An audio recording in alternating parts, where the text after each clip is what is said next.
Excellent. So the Indian automotive industry is really changing gears. That's how I see it, right? It's not only about cleaner cars. It's not about the value they're creating customers only, but it's about a significant strategic impact and an economic value that the EV industry is offering, right? Now, given the importance of the subject, right, we thought that let's pick up a topic which was going to create a significant impact on the industry. We've been doing extensive research around it. Our consultants have been working with clients globally. And that's where you see a panel of research teams, consultants, as well as a guest panelist from a technology background. So let me do a quick round of introductions, and then we can move into the crux of the discussion. Maybe Harsh, I would request you to go first and just introduce yourself. My name is Harshvardhan. I am the Chief Strategy Officer APAC at PlanView. PlanView, very quickly to give you, is all about digital connected work, connecting strategy of an organization all the way down to every node within the organization, both top down and bottom up. That's about PlanView as a platform. I'm very happy to be on this session. Over to you. Thank you, Harsh. Nainish, can you introduce yourself? Good evening, everyone. Hello, my name is Nainish Kulkarni. I am based out of Mumbai office of Frost Sullivan. I work as a senior director and head the mobility division for the South Asia. And thank you, Nishal. Would be glad to hear from our viewers as well. Thank you, Nainish. Prajot. Yeah, hello everyone. My name is Prajot, and I'm currently working as the Associate Director with the Mobility Group of Frost & Sullivan. Within Mobility, I'm in charge of tracking the electric vehicles market. I've spent about 15 years tracking the electric vehicle market, and that's the same amount of time I've spent in Frost & Sullivan as well. So that's about a brief introduction about myself. And today I would be talking about the growth, unlocking the strategic growth in India's passenger electric vehicle industry. So we will talk about OEMs, policymakers, and how innovators would shape up the global competition and the overall ecosystem by 2030. Excellent, Prajot. And I understand that you've been doing extensive research in this space. Why don't we start the session by a presentation from you where you can share the insights from your research? Sure. Sure, Nishchal. So yeah, to start with the presentation, I would first like to discuss the agenda. So the agenda of the presentation, I would like to show a few slides for the next few minutes, 10 to 15 minutes, where in the first half, we'll talk about the overall market overview, talking about what are the key topics, key takeaways from the recently published study. So all this research has been extracted from a study that was published recently. We'll talk about what are the short-term trends which are being focused as of now by the in the value chain, looking at the overall market overview, the impact of government incentives and subsidies, and our Indian OEMs' reaction to the global competition. Further, we'll look at some of the questions that would be answered, which mainly focus on what would be the manufacturing outlook, which means would India be a EV manufacturing hub in the coming years? We'll look at how the infrastructure is developing. We'll also look at what is the competitive landscape or how are OEMs looking at different powertrains when it comes to electric vehicle, hybrid and electric vehicles. Towards the end, we'll look at the electric vehicle forecast and some conclusion. Followed by that, we will have the discussion among the panel members. Now, to start with, or what is the key takeaway, I would like to summarize what we would be talking about today. So in terms of if we have to compare the global growth versus what is the status in India. In 2025, we are expecting the total electric vehicle market. So we are talking about passenger cars. We can expect about 20 to 21 million electric vehicles that would be sold globally. So when we mean electric vehicles, we are including battery electric and plug-in hybrid electric vehicles. This does not include full hybrids or mild hybrids. So with this, almost majority of it is going to be battery electric vehicles. However, the share is decreasing on a global scale. That's mainly because the adoption of extended range electric vehicles classified as PHEVs in the Chinese market. Now, if we compare that to the Indian market in 2025, if we have to measure the market from Jan to December, we are expecting about 138 to 140,000 units of electric vehicles that are likely to be sold in the Indian market by end of 2025, which would approximately mark a growth of year-on-year growth of 40%. We had about 99,000 units that were sold in 2024. We can expect that number to go up to 138 to 140,000 by December 2025, by end of 2025. Now, if you look at the ongoing trends, of course, some of the key features, or how are EVs being classified as whatever kind of features that we are seeing in a lot of and premium segment vehicles, those kind of features, for example, the driver assist features or any similar autonomous fleets, these are all being introduced in electric vehicles, even if it's a mass market electric vehicle.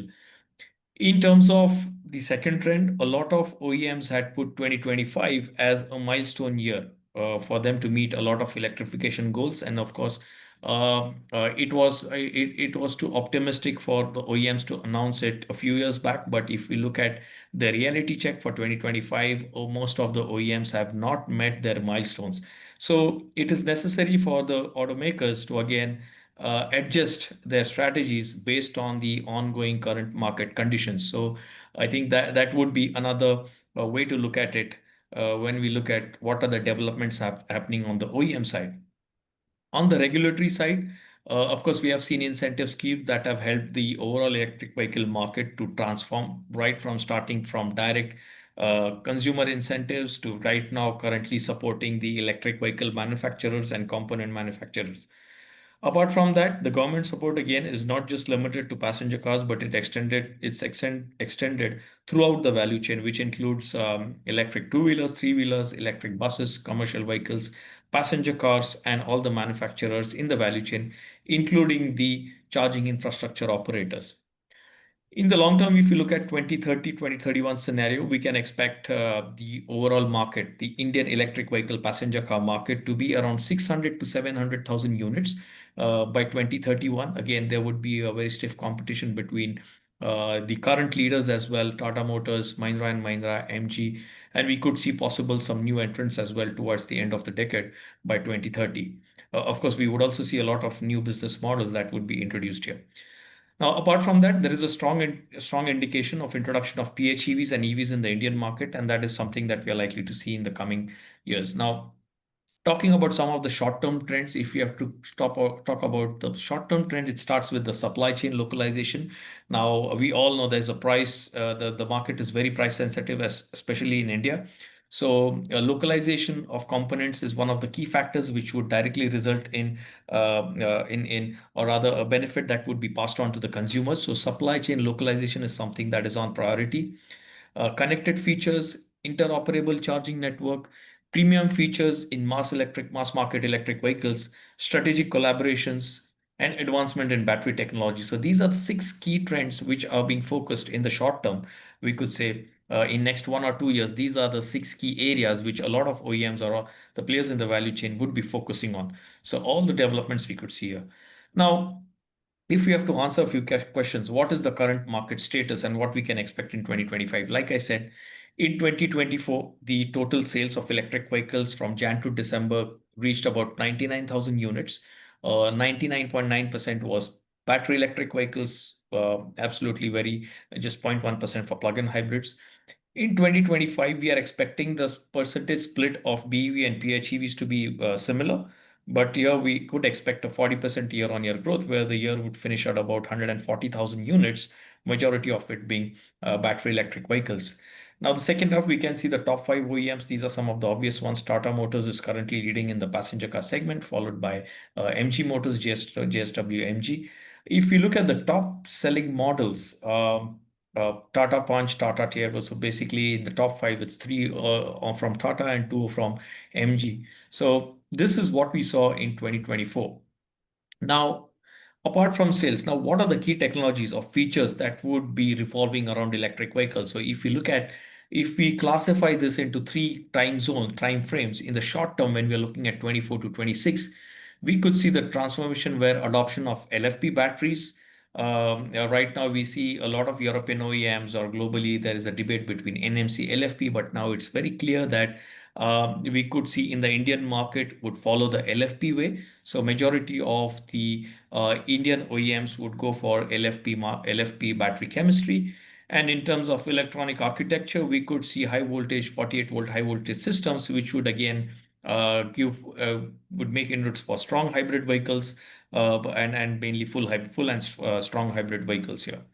In the medium term, when we look at the period from 27 to 2030, we could see a lot of developments happening. Again, things like alternative battery chemistries, which would mainly focus on sodium ion solid state, which are currently top of the charts when we talk about the alternative to lithium ion batteries. In the other areas in motor technologies, we could see switch reluctance, synchronous reluctance, some of the developments happening on the motor side, but majority would be coming. What would be influential is the BMS or the controller part, where we could see modular BMS systems, adaptive BMS. We could see cloud-based battery management systems. So a lot of these advanced features was something that we're likely to see in the short term. Domain centralized, and in terms of charging solutions, we could potentially see ultra fast charging, which would be 350 kilowatt and above, close to 500 kilowatt, depending on the application of the area. And then there would be introduction to V2G services, vehicle to grid, introduction of vehicle to grid. Apart from that, in the long term, we could see there are a lot of other alternatives in the battery space, but we could see wireless battery management systems likely to be introduced. We could see vehicle centralized separate hardware and software. Apart from that, in terms of charging, we could see introduction of wireless charging, both static and dynamic. There could be over-the-air updates again. So few of the changes or advancements that we could see in the charging side. The second question, how have incentive schemes helped the evolution of the Indian EV market? As we can see, it started with FAME 1, FAME 2. We have seen regional incentives or state level incentives support throughout starting from 2015. We have seen PLI scheme, which was again for manufacturing localization. Recently, we have seen the PM e-bus Seva, but the latest one as of now we see is PM e-drive and import duty incentive, which is offered. So we can clearly see the key beneficiaries have been throughout the value chain, right from starting from electric two-wheeler manufacturers, going up to passenger cars, commercial vehicles and buses, and right now also having some of the foreign OEMs like Tesla, BYD, VinFast supporting these OEMs currently.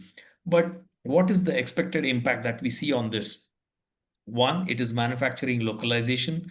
There is export competitiveness, supply chain security, reducing import dependence, and development of charging infrastructure. So these are the 5 key areas which would see the highest impact of all of these incentive schemes that have been launched. But if we look at it, it started with consumer incentives, then we're focusing on component localization, and the current market or the current support is mainly encouraging the OEMs to be globally competitive. So right now we are in the phase where the domestic OEMs are right now competing with the foreign OEMs. Now, if we look further as to what every player or what every how are different applications reacting to this now, how will OEMs react to the global competition? Now, if we categorize this into different applications for passenger electric vehicles, the OEMs, according to our Frost & Sullivan analysis, it would be poised to stay flexible. So you have to be flexible. There has to be customer-driven programs. There has to be an extended portfolio, which only not has a battery electric vehicle, but also has a plug-in hybrid and extended range electric vehicles. There has to be tariff engineering. Along with that, there has to be, in terms of the pricing, there have to be affordable EVs. In the electric two-wheeler segment, the companies need to rethink in the sense that they have to scale up via localization, and the traditional players or the Indian OEMs, they may lose for a highly tech-driven model. So they have to keep up with the changes, the volatility in terms of advancement in technology, and also retain pricing power. In terms of three-wheelers and cargo, stick to the strategy because that's one of the segments which is being electrified. That's the fastest segment to achieve electrification in terms of penetration. Focus on B2B partnerships and look at intra-city logistics and last mile connectivity. ELCVs, they need to stay flexible against strong OEMs with fleets, logistics, partnerships. Focus on intra-logistics and last mile connectivity. For e-bus, it needs to be a stick to strategy. Again, winning big city contracts under the PM e-bus Seva, and focus on similar cities and private routes. But in the second half of the slide, we can see which are the market leaders in the segment and which are the niche players which could see a possible entry in the future. Now, the third one, Can India become a manufacturing hub of EVs by 2030? I think that's now we could start with what would be the game changers in electric vehicle manufacturing. So things like artificial intelligence and machine learning, which is the obvious one, which would result in enhanced product quality. Now, a lot of OEMs, there is a big debate in the industry where it's focusing whether on quality or quantity. But here, introduction of AI and ML, machine learning, there would be enhancement of product quality. Introduction of digital twins, which would again mainly focus on advanced battery production. We could see smart assembly lines, IoT-enabled lines, 3D printing being used for prototyping, and advanced automation for advanced robotics. The second part, what will be the game changers in EV technology? What we saw was manufacturing, but in terms of EV technology, as we discussed in the in the past slides, advanced battery technology, ultra-fast charging, battery recycling, battery swapping, advanced power electronics, shift towards 800-volt architecture, inductive charging, skateboard platforms, V2G, and new business models. So these are some of the areas which we could see advancements, or we could classify them as game changers in the overall EV technology. Now, how is this helping, or what can be achieved through this? In the current scenario, if we have to compare the component localization, if we start with EV assembly is the only area where we have achieved localization, which is above 60%. But if you look at other areas, the weaker ones, cell production and BMS, these are the two key areas where there has to be more investment, or we could see more, the focus should be inclined towards this, because this is directly resulting in a benefit that is being passed on in terms of price to the consumer. So electric motors, battery assembly, charging infrastructure, we're still on the medium. We could say a 50% localization, but somewhere where we are still below 50% or less than 20% is cell production and BMS and power electronics. So these are the current challenges right now in the Indian market. Having been solved that, it could be a potential game changer for the Indian market, where we could not only cater to the domestic market, but also look at the global competition and serve the countries, the neighboring markets here. Now, how are these OEMs reacting again in terms of the competitive landscape, and what is their adoption in terms of powertrains? Now, we have taken some of the key market leaders in the Indian market, and if we classify that into IC engines, battery electric, plug-in hybrid, and fuel cells. Of course, fuel cells is not that, there's not much being talked about fuel cells in any of the regions, but IC engines is something still remains a focus for all of the Indian domestic Indian OEMs which are operating in the Indian market. So IC engine for next 5 to 7 years still is the key focus. Tata Motors, MG, Mahindra are the ones which are focusing heavily on battery electric. Hyundai is more towards, we could say, medium for battery electric. But we could see these 4 OEMs mainly focusing on pure battery electric. But what is interesting to see here is Maruti Suzuki and Toyota mainly focusing on hybrids. So full hybrids and mild hybrids is something that these OEMs are thinking. Again, a lot of these OEMs is based on what is their current product portfolio versus what is their current market strength. Depending on that, the strategies are being adjusted. But we could see potentially, due to the pressure, Toyota and Maruti Suzuki introducing more and more number of battery electric vehicles. As we can see, by 2030, Maruti Suzuki is likely to launch about 4 new battery electric vehicles, and Toyota will again co-develop its some of its models along with Maruti Suzuki in the coming years. The next question, what is the ideal ratio? How is the infrastructure development happening in the Indian market? So currently there are about 25,000, 26,000 public charging stations, which host about 60,000 connectors across the Indian market. So now we'll come to the forecast part. What is the sales forecast for passenger cars in the Indian market by 2030, 2031?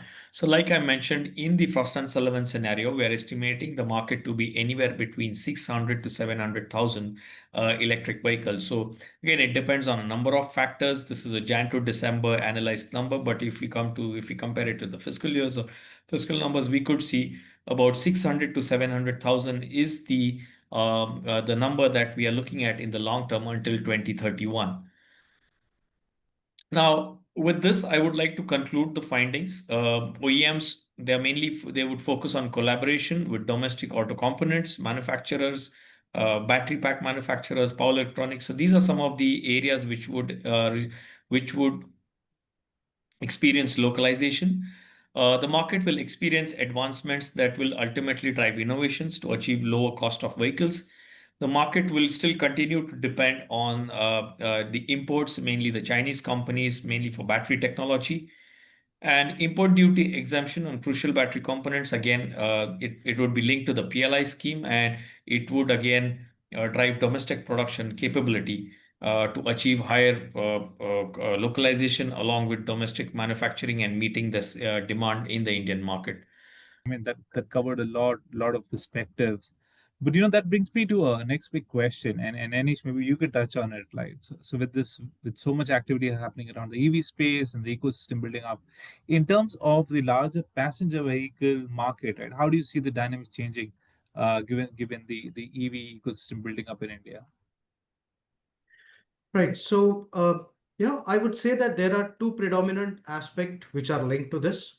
The first, I would like to talk in terms of, like the changing competitive landscape. So when we talk about the established domestic brands like Tata, MG, Mahindra, like which currently lead the EV market. However, the entry of, like many global companies that will also intensify the competition. It will also help to drive the innovation, and like it will also expand the further consumer choice. Now, the foreign investments and like technological advancements, which is again spurred by such new entrants, and that is expected to raise the standards across the board. Second thing, from the perspective of OEM portfolio shift, as Prajot's even the presentation have mentioned. So both established manufacturers and new entrants, they will be electrifying their product portfolios alongside like the ICE portfolio which currently they have in the market. Now, the second aspect, we will have to touch upon the consumer preferences and like the purchase behavior. So now there's a shift which is observed towards the premium vehicle. So there's a evolving demand that has been shifted market preferences from like your entry level vehicles to the more premium ones. And like customers who are also looking at the better features and the sustainabilities. So when EVs, which they are arriving in the market with advanced technologies or connectivity features, or I would say the safety improvements, which is also enhancing the perceived value. However, I would like to, like provide one point here. There will be always the urban and rural divide when talking from the EV perspective. So over the next couple of years, like the urban centers, which will have the better infrastructure and policies that will foresee the faster EV adoption. While when we talk about the rural market, that will face the affordability and infrastructure challenges. However, in the long term, like the changes in battery prices, or I would say the infrastructure expansion or improvement that is expected, and that will also drive or will increase the rural penetration as well. So, in a summary, when I'm talking from the market dynamics, so India's, like EV growth, especially in the passenger vehicle segment, which is steadily steering the consumer preferences towards, like cleaner or more technologically advanced vehicles and the new ownership models as well. And from the customer's perspective, the consumer price consciousness is also, like forcing the Indian EV industry to pursue, in terms of innovation, not only in the product technology, but like we are also looking from the perspective from the manufacturing efficiency, the new business models, and like the more customer engagement. Excellent. So Harsh, it's a good time to bring you in here because if you see Prajot's presentation, a lot of it was really about tech, right? And with your experience and you've seen digitization happening across industry verticals, how do you see the role of digital in this transforming automotive industry? Thank you, Nishil. Let me cover this particular dimension in three points. And I think when it comes to manufacturing and all other aspects, both Prajot and others have covered it in fair bit of detail. What I'd like to talk about is when we are talking about the rapid growth is happening mainly because of the digital ecosystems. it's not just the manufacturer alone, all the elements, whether it's the battery manufacturer or the all those aspects, we are looking at close to what 40%, literally 40% growth happening in the Indian EV market. That's one major dimension. It's all driven by digital at the end of the day. The collaboration with all the vendors, EV as a service is coming up quite actively. Then we're also talking about digital first customer journeys. Quite a few dimensions are coming up because of the digitization aspect of it. Now take another dimension, software defined vehicles and platformization. I was seeing an article, not an article, on Fox News, a huge coverage of how high-tech Mahindra is. So they are getting worried the depth in which Mahindra has automated that factory with the complete robotization and a few other elements is all how advanced India is getting. That's another dimension. The last dimension, which I'd like to cover a little bit in detail, I will call it value stream reconfiguration in manufacturing. What it basically means is, if you take the analogy of the past, assembly lines, whether it's Ford or Toyota or what, cars are rolling out at a whatever speed, the X number of cars per every hour are getting rolled off the assembly line. Now, if the car today is a huge amount of software code inside the car, people are talking, not people, it's a well-known fact, Tesla is expected to go up to 600 million lines of code inside the car. I'm sure all others, whether it's BMW 7 Series or any of the other models, are already at 350 million lines of code inside the car. So you can imagine if there is 350 to 300 million, just around a couple of years back, it was less than 100 million lines of code. It's reaching stage with all the AI ML integration, the amount of depth and software code which you need to go. In assembly line manufacturing, you can clearly see where the bottlenecks are. If the paint shop doesn't get enough paint, the bottleneck is everybody rushes down to solve the problem there. But in case of software-defined vehicle, where there's so much of software in the car and there are thousands of programmers or people or AML code, all that being written, where is the bottleneck and where do you figure out how that value stream is getting affected? Value stream is all about adding value at that. When the car rolls out, you're adding value to the whole ecosystem and the customer is happy and things go on. But if we are talking about getting all of this in place, how efficiently you're able to define your complete software value chain and integrate it along the manufacturing line, and all of that is another major element. So the key thing is the amount of software code which is going into each vehicle. That's broadly these three areas I think will have a lot of impact. Very interesting. You mentioned lines of code and stuff, but this, of course, it's technology extending far beyond digitization. Anish, one more question for you, right? Are there any other technologies beyond what we discussed you think they're going to be emerging and playing a pivotal role in the EV space in the next few years? So this I was talking more within the EV vehicle. The other dimension is how efficient are we getting as an organization? How the time to market aspect, how quickly are you able to realize the whatever, filling up the warehouses or making sure just in time manufacturing.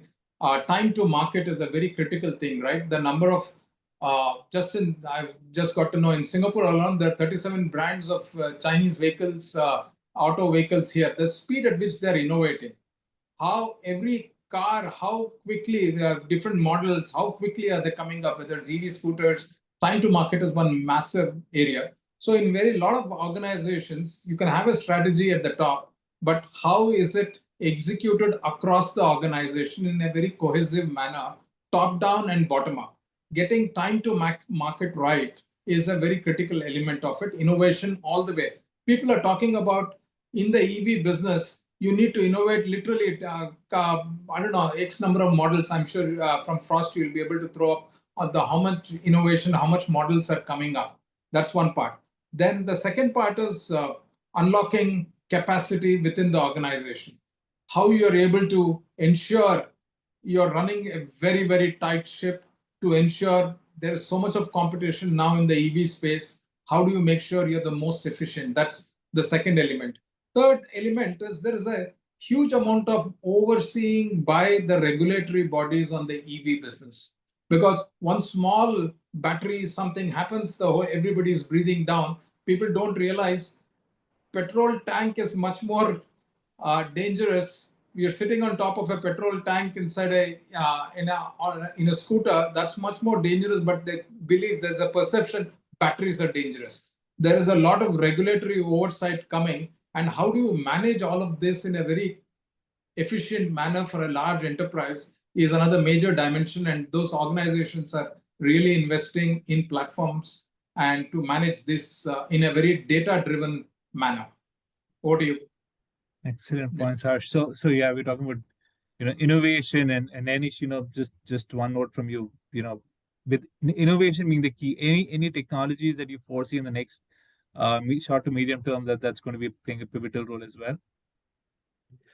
Yeah, from the from the technology perspective, I would like to point first on one important aspect. So like developing technologies for electric vehicles, it cannot be the solo endeavor for the automotive industry.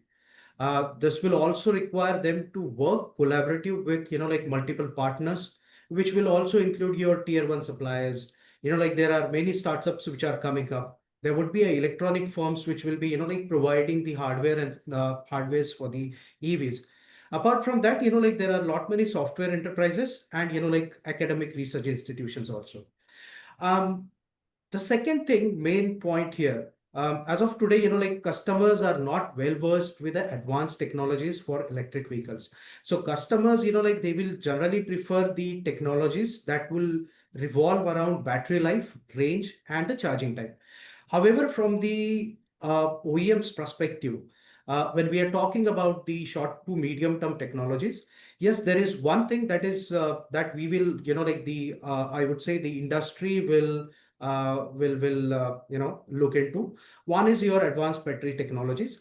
Now, lithium sulfur batteries or a solid state batteries, which offers the higher energy density, which is also been looked by the industry. And like we could also see those kind of technologies or the chemistries which will be getting implemented in the like short to medium term.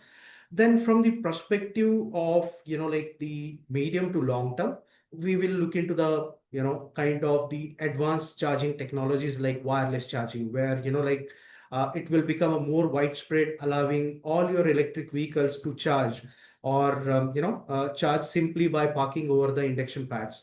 And that will also help improving convenience and facilitating like the urban EV adoption.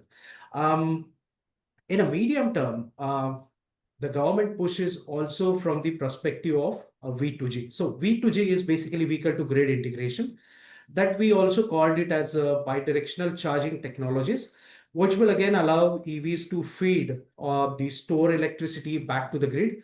And like this aiding grid stability, and like this will also enable many of the EV owners to like monetize stored energy during the peak demands. And the last point which I wanted to touch upon is basically from the perspective of connectivity or the software driven vehicles. So EV will again, like function as a digital platform with, like many of the things over the air software updates. You will see the remote updates or remote diagnostics and the connectivity, which will again enable the new business models, such as subscriptions, like where OEMs can innovate on that.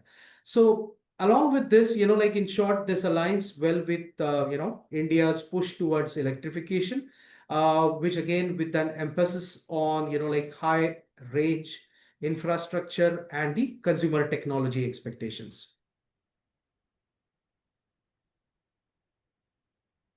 Excellent. Thanks, Nani. So, Prajot, there are a couple of questions which I think you'll be well positioned to give your thoughts on, right, Prajot? So one of the questions is really to do with it says let me get this question right.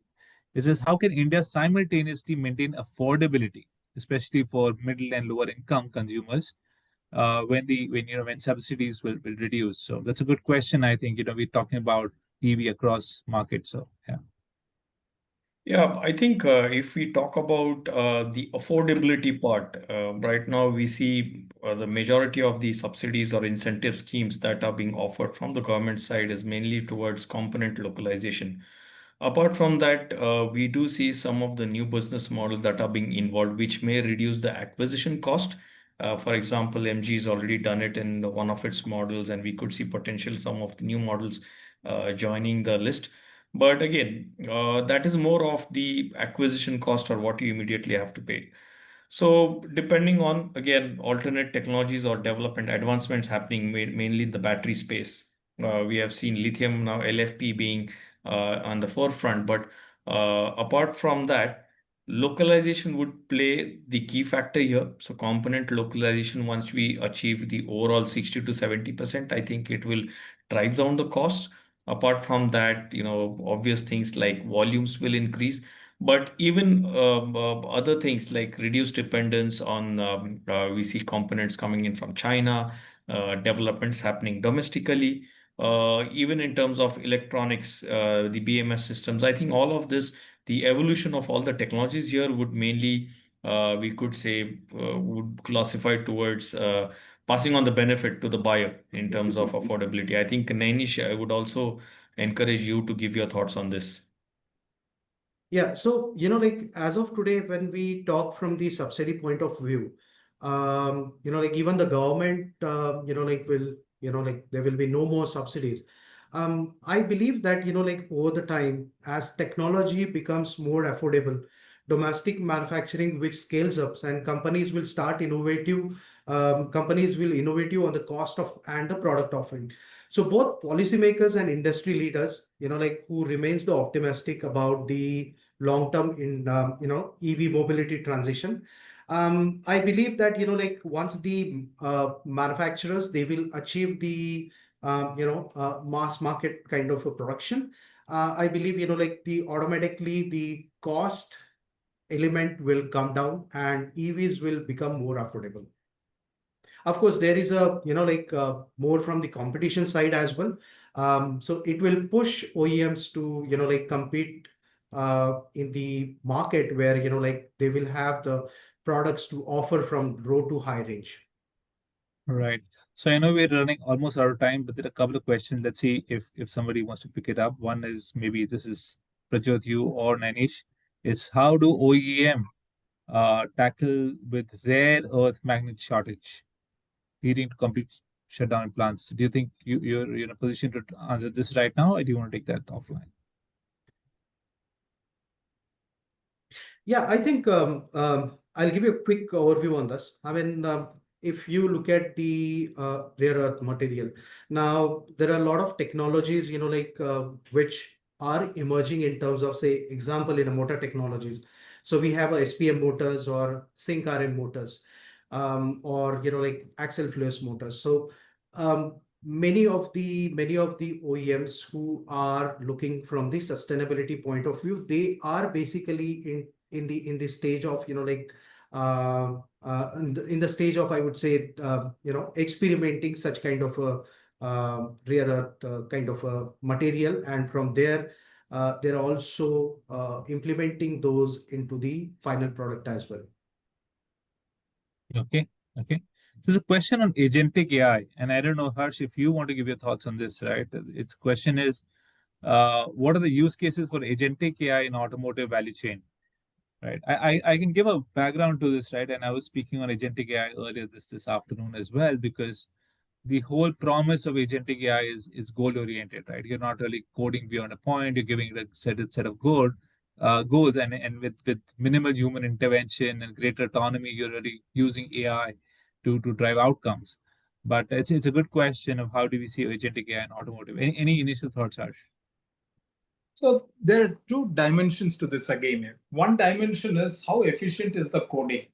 Today, with all the coding happening by models like Replit or any of those, people don't need to write code. The code is getting automatically written. So the efficiency of the code might be much better. So the cost of coding will come down. A number of people will surely start coming down. While that alone is not sufficient. That's where the second dimension comes in. because you need to collaborate across multiple players in the ecosystem. I'm not talking about physical vendors, and even within the various tools which are available. And there is a lot of legacy, unless it's a very new, what you call greenfield EV manufacturer. Even they would have started, at least some people like Ather and Ola and others have all started a couple of years back. So there is already a lot of legacy. They're all using various transaction systems. The transaction systems, the coding, the innovation which is happening, all need to come together, and hence agentic AI will play a major role. But at the same time, the conventional things will go on in parallel. And the third thing is, if you look at platforms which are currently existing, there are so many initiatives going on. There are so many projects going on. There are a huge number of resources allocated for it. There is capital allocated for it. And people sitting at the top, how much visibility is there, right from how the boardroom balance sheet is coming down to every angle and every aspect of the organization. Agentic AI, or call it co-pilot, agentic AI, all those are going to play a huge part in making it lot more efficient. That's a high-level take. No, agreed. And the way I look at it is, it's while we never use the term agentic in case of self-driving cars, and it's all agentic, right? In a way, it's got limited human intervention, and you're really using agentic technologies. But yeah, the use cases will continue to increase, be it for safety, be it for comfort, based on external environment, based on greater data points and the self-learning capability. And then we're seeing a lot of startups, right, who are actually focusing on creating value for agentic AI in that sense. Yeah. Harsh, you wanted to add something? So the other element is the FS, whatever, full service or fully driven vehicles of Tesla and others. They talk about something like 40 plus neural models integrated together. So obviously all those is driving it to a very different level of completely driven, closer to what you call not artificial general intelligence levels, already coming up to that level. So agentic AI is a huge factor in this whole thing. All right. Okay, I think there are more questions, but yeah, we can always point them towards Prajot and Anish. Feel free to reach out to them.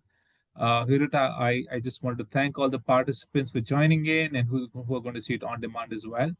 But this was a fantastic discussion. Clearly, Prajot, your presentation was very insightful, and I'm sure we'll have a lot of people connecting with you very soon.